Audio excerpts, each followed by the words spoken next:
This is what I want you to think about. What content is causing you to sin? Immediately, what people go, pornography. Okay, yeah, that is something.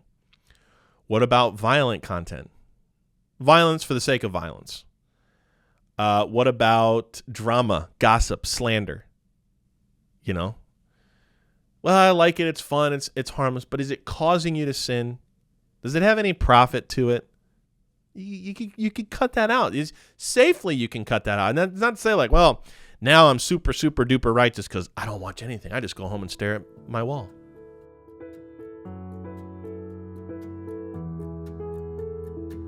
Welcome back to Bibleline. I'm your host, Pastor Jesse Martinez, and the light is yellow. So we are continuing our spiritual health series. We post every Tuesday.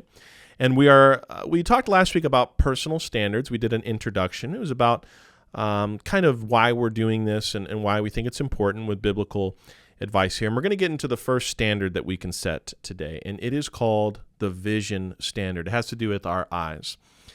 The vision standard is answering this question: what do I allow myself to view? Okay? So, Psalms chapter 101 and verse 3. I will set no wicked thing before mine eyes. I hate the work of them that turn aside. It shall not cleave to me.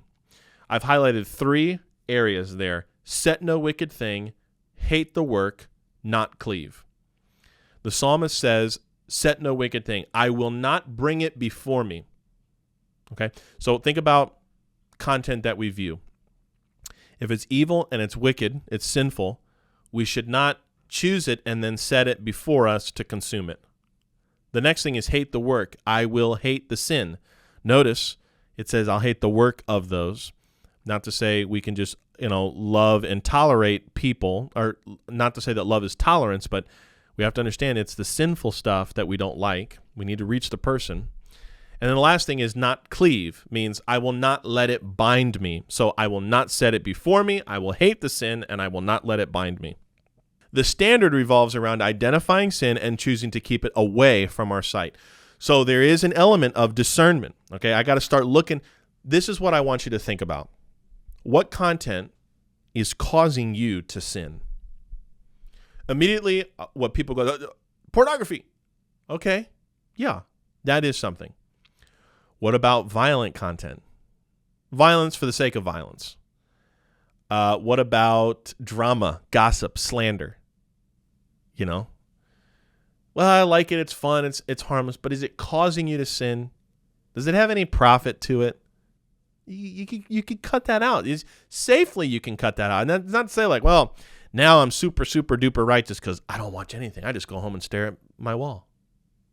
Well, there's an expectation for you to turn that into something else, do something else, replace it, not just become a bump on a log that doesn't do anything. I mean, that's lukewarm Christianity at that point. But there is an expectation for you to identify sin and say, no, I'm not going to view that. You protect these things, folks. You got to protect this. Garbage in, garbage out. Job chapter 31 in verse 1, Job makes a comment here. He says, I have made a covenant with mine eyes. Why then should I think upon a maid? 2 phrases I want to draw out there. Covenant with mine eyes. Why then should I think? Covenant with my eyes, Job is saying, I have decided to guard my vision from sin. Why should I think means I will not let my guard down for sin. Job's saying, if I've already made a decision with these things right here, why am I going to break that decision by looking upon, he says here, his maid in a lustful way? He's made a covenant with himself. Proverbs chapter 4 and verse 25 says this, let thine eyes look right on.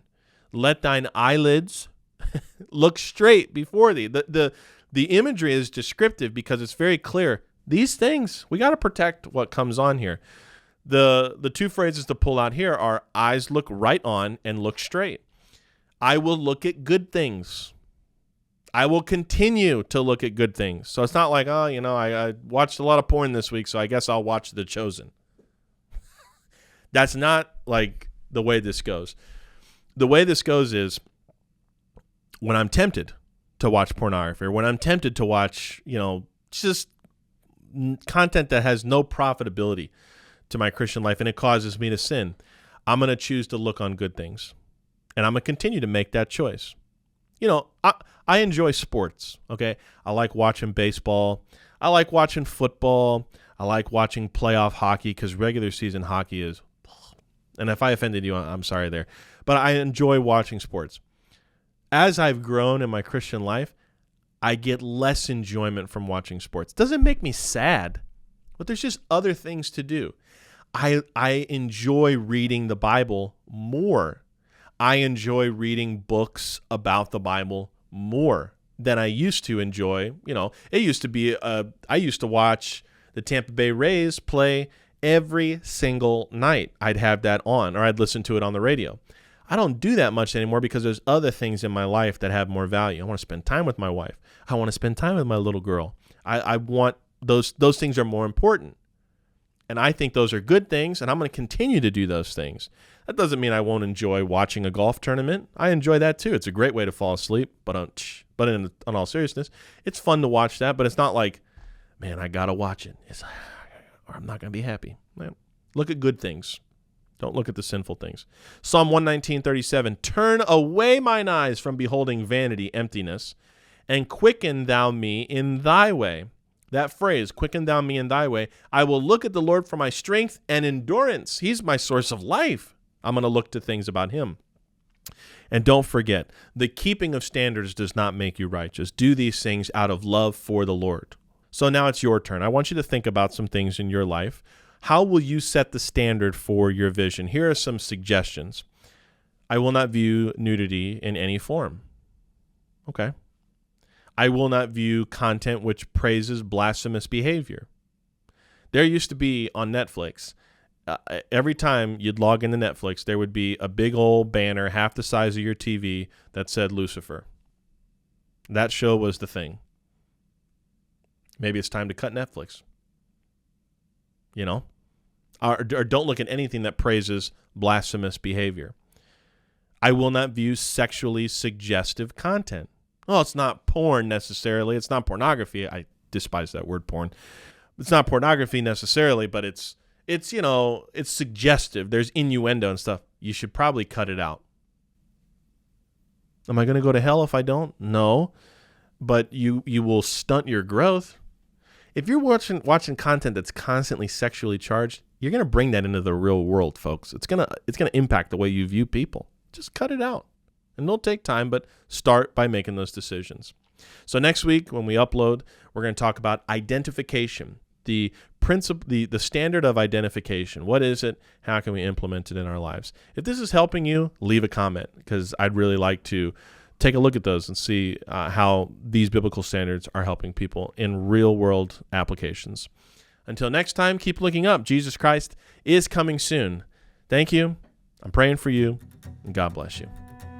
If you enjoyed today's episode of Bibleline, make sure to subscribe to the channel and share this video with a friend. Do you have a Bible question? Send us an email, questions@BibleLineMinistries.org, and we'll do our best to get you an answer. Or you can leave your question in the comments of this video. Be sure to check the links in the description for more clear Bible teaching. Bibleline is a ministry of Calvary Community Church located in Tampa, Florida.